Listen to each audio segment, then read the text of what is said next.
शुरू कीजिए। સંકલ્પનો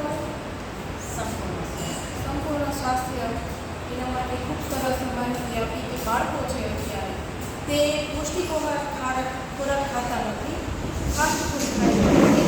બાળકો છે તે ઘરનો બનાવેલો ખોરાક, ફળ, શાકભાજી, છાશ, ડ્રિંક્સ લઈએ તો ઘરનું પીણું, ઘરના શરબત, લીંબુ શરબત છે, બીજા ફ્રૂટ જ્યુસ છે કે એક ખોરાક ખાય તો બાળકનું સ્વાસ્થ્ય સારું રહે. આ ઉપરાંત બાળકો છે એ મોબાઈલ, ટીવી એ બધું ઉપયોગ બહુ કરે છે. તો બાળકો છે તે 2 કલાકથી વધુ ન કરે તેનું ધ્યાન રાખવું અને બાળકો જે ઇલેક્ટ્રોનિક સાધનો તરફ પોતે પોતાનું જીવન અથવા સમય ફાળવે છે એના બદલે મેદાનમાં કે રમી શકાય એવી રમતો અને વાલી સાથે સારી રીતે આત્મી કેળવી શકે એવા વાતાવરણમાં, બગીચામાં કે ત્યાં જઈને પોતાનો સમય પસાર કરે તે સ્વાસ્થ્ય છે એ ખૂબ સારું. આ ઉપરાંત છે બાળકો છે આપણે છે અત્યારે છે મોબાઈલ હાથમાં આવી જાય છે એટલે બાળકો છે પોતાના શરીર ઉપર છે અવેર નથી રહેતા.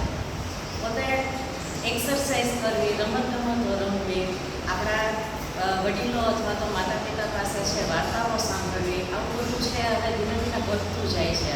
તો આ પણ ફરીથી છે એ બાળકોમાં આવવું જોઈએ કે જેને કારણે છે એના ભવિષ્ય માટે તેમજ તેના શરીર માટે છે એ સારું રહે. એમાંથી એમને છે નૈતિક મૂલ્યો અને બીજી પણ ઘણી બધી વસ્તુઓ છે વાર્તાઓમાંથી જાણવા મળે છે.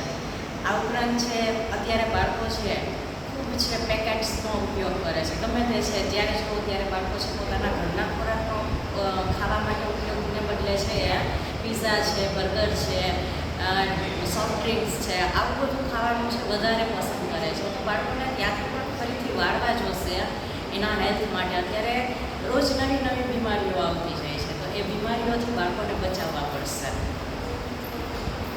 સંકલ્પ સંપૂર્ણ સ્વાસ્થ્યનું એક ખૂબ જ સારો એવો પ્રોજેક્ટ છે જેમાં રાષ્ટ્રનું ઘડતર, રાષ્ટ્રનો પાયો જે છે એટલે કે બાળકો, એ બાળકોના સ્વાસ્થ્ય ઉપર મેઇનલી ફોકસ કરવામાં આવ્યું છે. જેમાં એનો આહાર, નિદ્રા અને અત્યારે જે ટેકનોલોજીનો વધારે પડતો ઉપયોગ, ફોન, ટીવી, બાળક જમતું નથી તો હાથમાં ફોન દઈ દીધો, કાંઈ પણ માવતર એટલે કે માતા પિતા કામમાં છે તો ફોન પકડાવી દીધો.